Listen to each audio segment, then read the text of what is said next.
오늘도 예배하는 여러분들 환영하고 또 사랑하고 축복합니다. 우리 옆에 있는 분도 인사할까요? 사랑합니다. 축복합니다.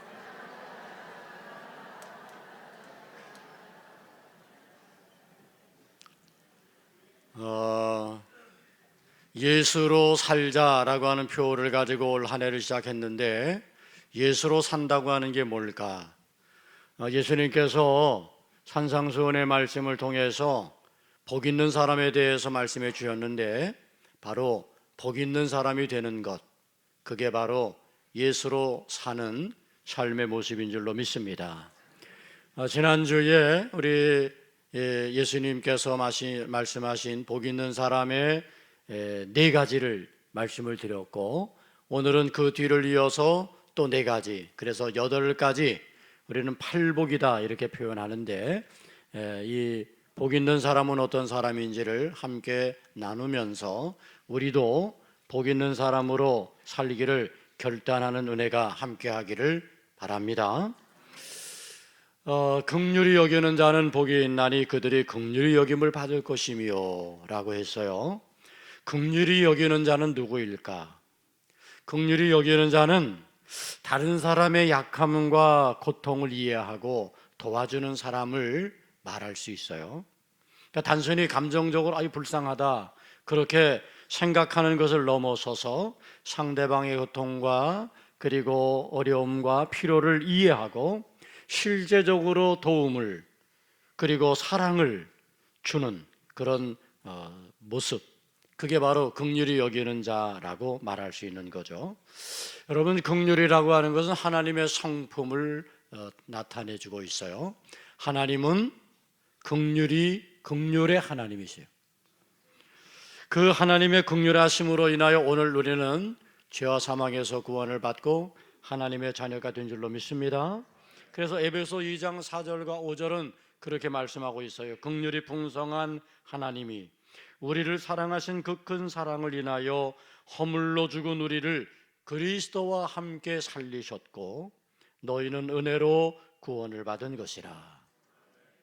그렇습니다. 긍휼이 풍성한 하나님의 그 긍휼이 오늘 우리를 죄와 사망에서 구원하셨고 그리고 하나님의 자녀가 되게 하셨어요.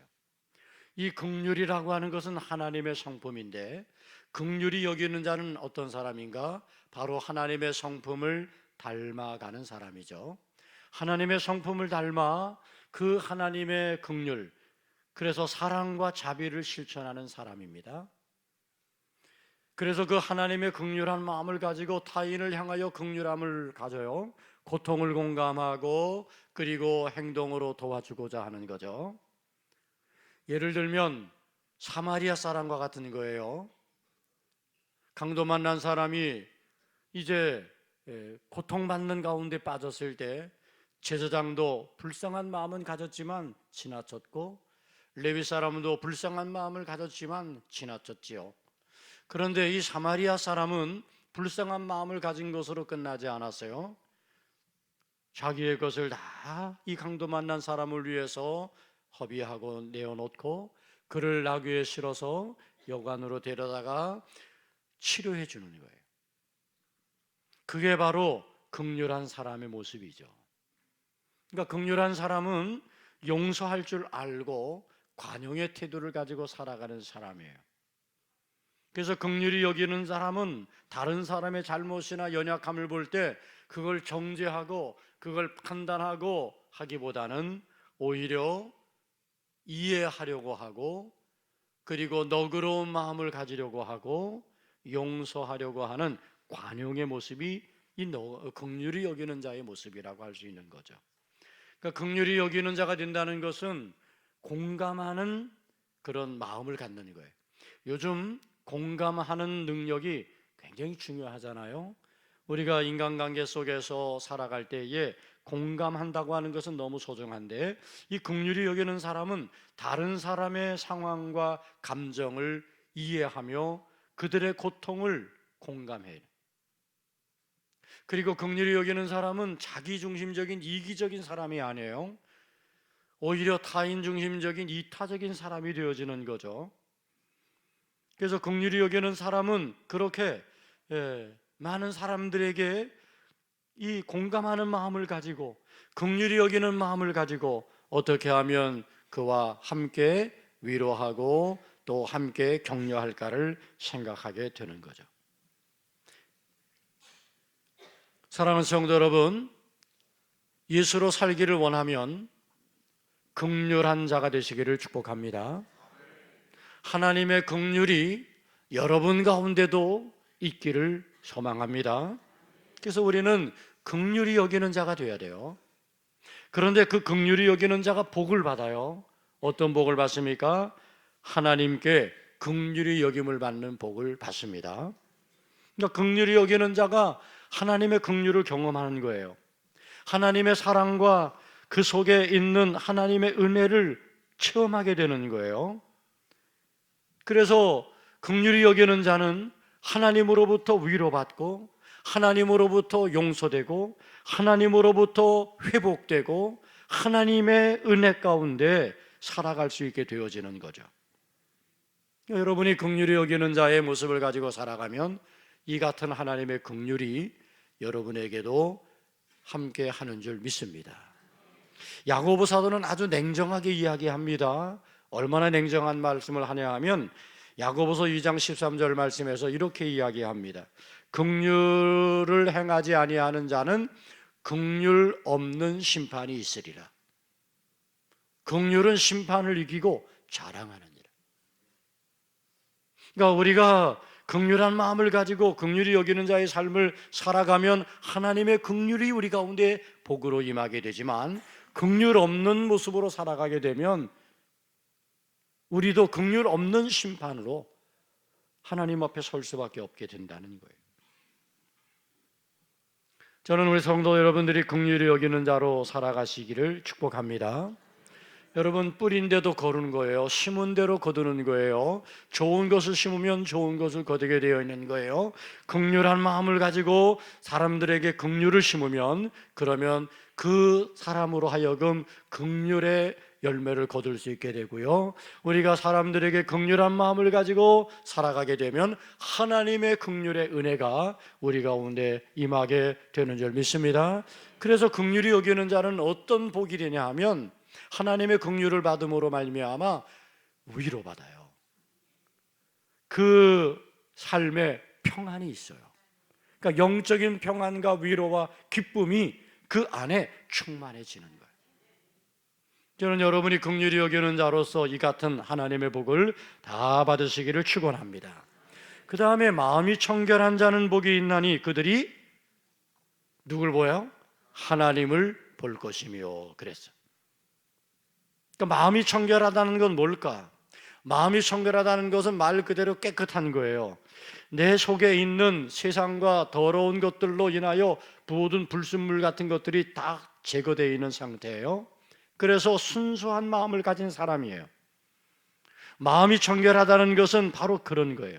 그래서 내면에 순수함이 있어요. 동기가 정결함이 있어요. 하나님께 전적으로 헌신된 그런 상황을 이야기하는 거예요.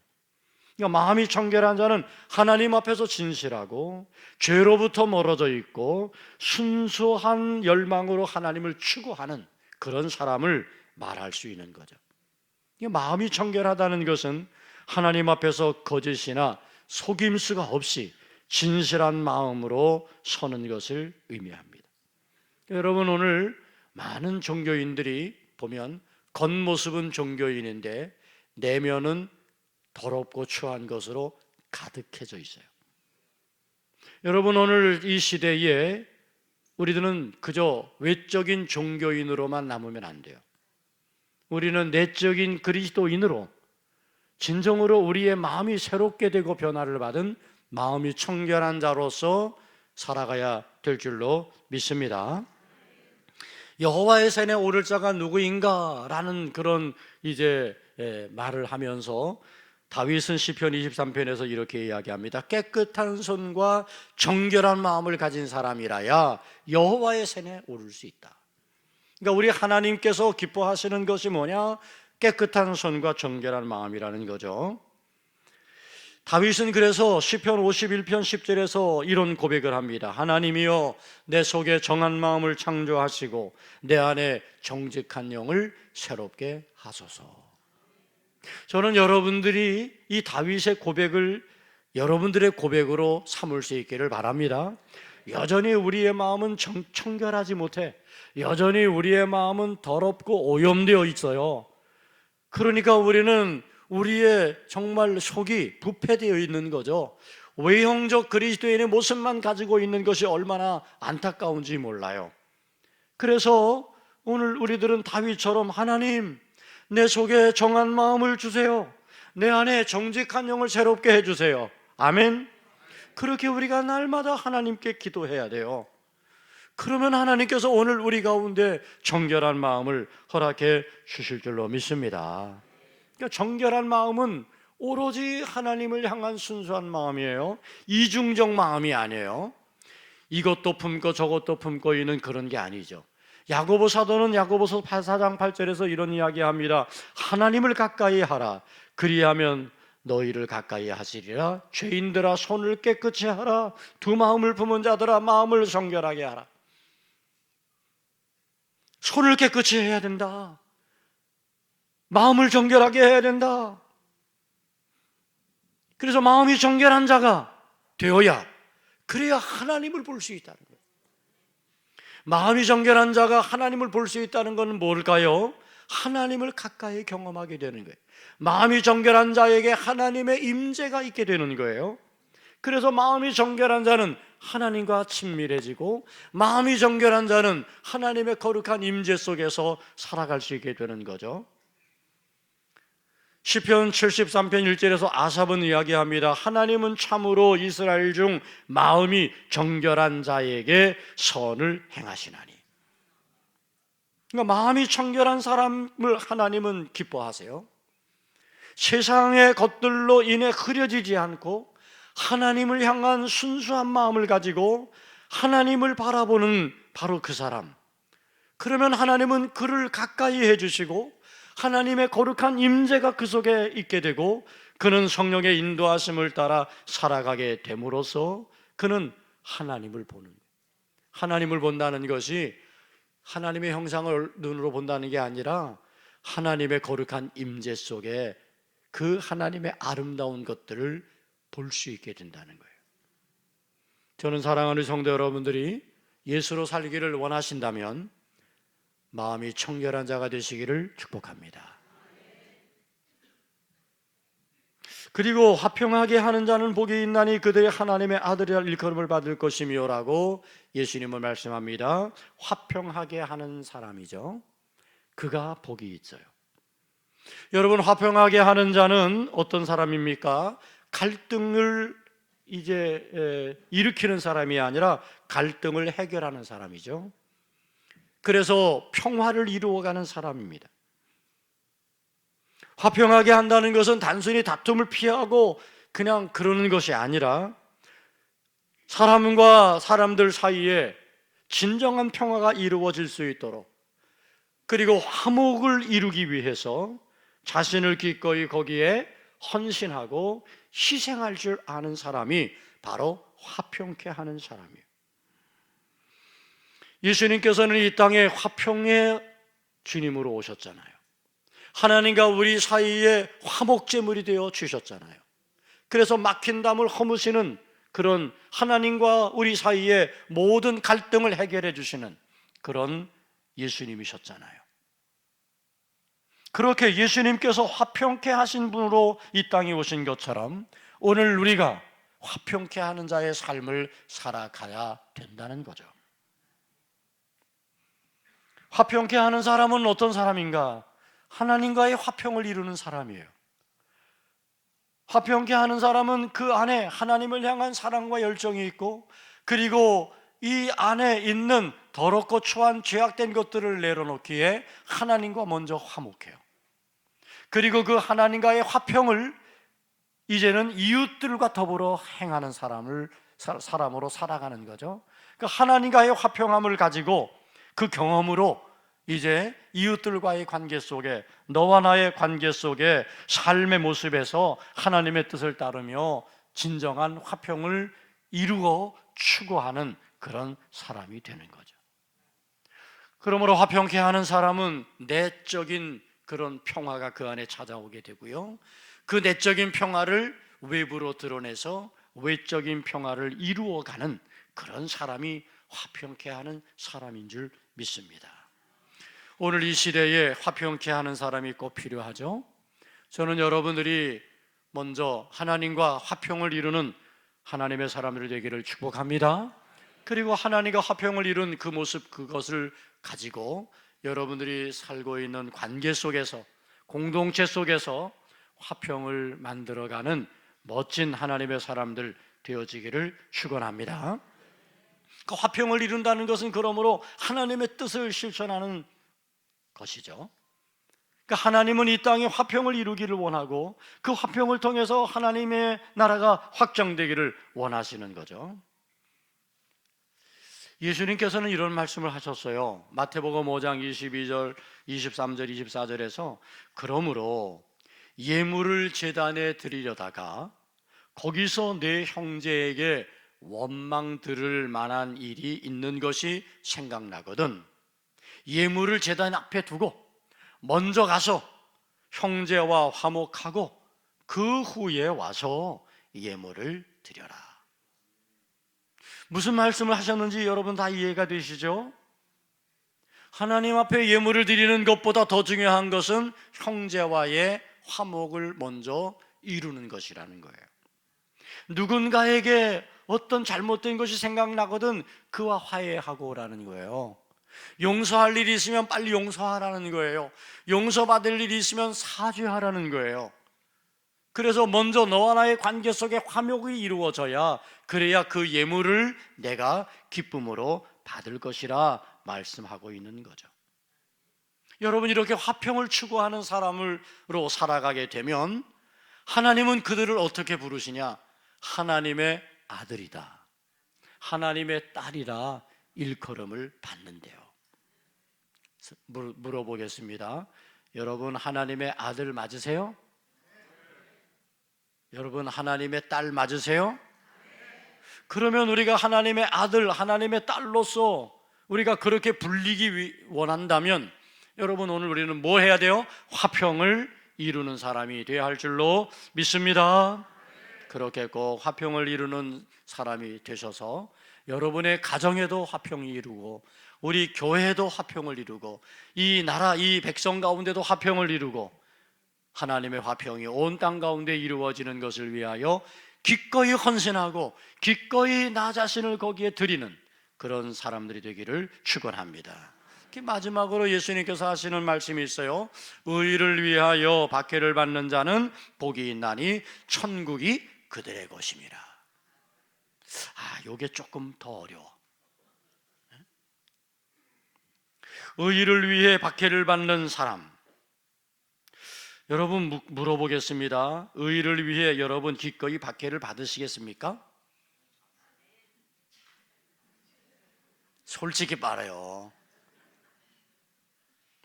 의를 위해서 살아가는 것은 맞아요, 아멘 하겠는데 박해를 받아도 돼 라고 하면 조금 머뭇거리게 되죠. 여러분, 의를 위해 박해를 받는 사람은 어떤 사람입니까? 하나님의 뜻을 따르는 거예요. 하나님의 뜻을 따르기 위해서 세상에 저항이 있고 세상에 핍박이 있는데 기꺼이 그 세상의 저항을 받아내고 그 세상의 핍박을 견뎌낼 수 있다는 거예요. 의를 추구해요. 하나님의 뜻을 따르는 삶을 추구해요. 이것은 하나님의 공의, 하나님의 정의, 하나님의 의를 이루기를 원하는 거예요. 하나님이 원하시는 올바른 길을 걷는 거죠. 하나님은 오늘 우리가 이 세상 속에서 하나님의 의를 따라 살기를 원하세요. 그런데 의를 위하여 살아가는 거기는 어려움이 있다는 거예요. 고난이 있다는 거예요. 핍박도 받게 된다는 거예요. 그런데 과연 네가 그렇게 네 신앙의 가치관을 분명히 해서 의를 위하여 가는 그 길이 고난이 있고 핍박이 있다 할지라도 그 길을 걸어가겠느냐는 거죠. 여러분, 진정한 그리스도인, 오늘 이 시대에 하나님이 원하시는 그리스도인이 바로 의를 위하여 박해를 받기까지 자기의 뜻을, 하나님의 뜻을 붙잡고 굽히지 않고 걸어갈 수 있는 사람 아니겠어요?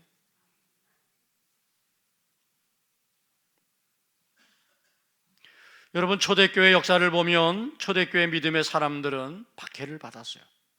왜 그들이 박해를 받았나요? 예수 믿는 것 때문에, 기독교 신앙을 지키는 것 때문에.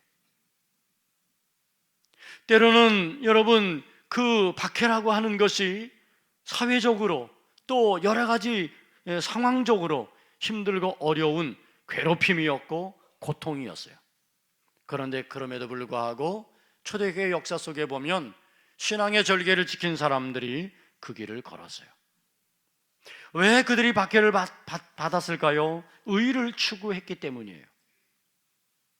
의를 추구하는 삶은 세상과 충돌할 수밖에 없어요. 왜? 세상은 의롭지 않거든요. 세상은 불의가 가득하고요, 세상은 여러 가지 세상적인 그런 오염된 것들로 가득해요. 거짓이 많고 불법이 많아요. 그런데 거기에 하나님의 의를 따르며 그것을 향하여 하나님의 의를 이루는 삶을 살기를 원하면 당연히 부딪힐 수밖에 없어요. 충돌하는 거죠. 그런데 그 충돌은 나 자신에게는 어려움이 되는 거예요. 고난이 되는 거죠. 여러분, 예수님께서 이 땅에 오셨어요. 하나님의 뜻이 있었어요. 그 하나님의 뜻을 이루기 위해서 복음을 전하고 가르치셨어요. 하나님의 뜻을 이루기 위해서 마침내는 의의 길을 선택하셨어요. 그런데 예수님은 많은 사람들에게 핍박과 조롱과 매맞음과 고난을 받으셔야 됐어요. 의의 길을 걸어가기 위해서 예수님은 고난의 길을 가셨고 십자가의 골고다 언덕을 올라가셨어요. 여러분, 우리가 의를 위하여 살아간다고 하는 것은 어쩌면 이렇게 힘겨운 삶이 될 수 있어요. 그런데 의를 위하여 박해를 받는 자가 복이 있대요. 정말 복이 있는 거 맞아요?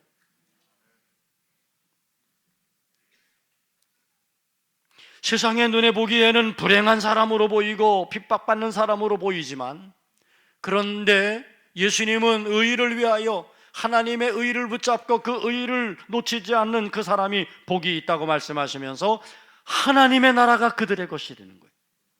하늘의 보상이 있다고 약속하고 있어요. 더군다나 기뻐하고 즐거워하래요. 오히려 그러면서 하늘에서 너희의 상이 클 것이다. 의를 위한 고난이 궁극적으로 하나님의 나라 영원한 보상으로 이어지게 된다는 말씀이죠. 박해를 받는 것은 어려워요. 그러나 그 길이 하나님의 뜻을 따르는 길이라고 한다면 기꺼이 박해를 받을 수 있어야 되고, 그렇게 박해를 받는 것은 세상적으로서는 많이 힘들고 어려울지 몰라도 하나님의 나라가, 하나님의 천국이 그들에게 주어지게 된다는 말씀입니다. 사랑하는 성도 여러분, 오늘 세상은 불의와 악함으로 가득합니다. 우리가 적당히 눈 감고 적당히 타협하고 살면 편할 수 있어요. 근데 오늘날 교회가, 그리스도인들이 이렇게 세상과 짝하고 적당히 눈 감고 그리고 불의를 용납하고 함으로 말미암아 오늘 교회는 교회의 모습을 잃어버렸고, 오늘 그리스도인들은 존경받지 못하는 그리스도인이 되어버리고 말았어요. 어떻게 우리가 교회를 회복하고 어떻게 우리가 그리스도인의 회복을 이룰 수 있을까요? 그것은 세상의 불의와 타협하지 않고 세상의 악과 우리는 함께하지 않고 하나님의 의를 선포하고 하나님의 의를 위하여 우리가 올곧게 나아가는 삶을 결단하며 살아가는 것, 그것이 바로 교회가 교회되고 우리 성도가 성도 되어지는 길인 줄로 믿습니다. 사랑하는 성도 여러분, 이것을 위해서 우리는 끊임없이 하나님 앞에 하나님의 선하고 기뻐 온전한 뜻이 무엇인지를 분별하는 지혜를 구해야 돼. 왜냐하면 세상은 너무 혼탁하거든요.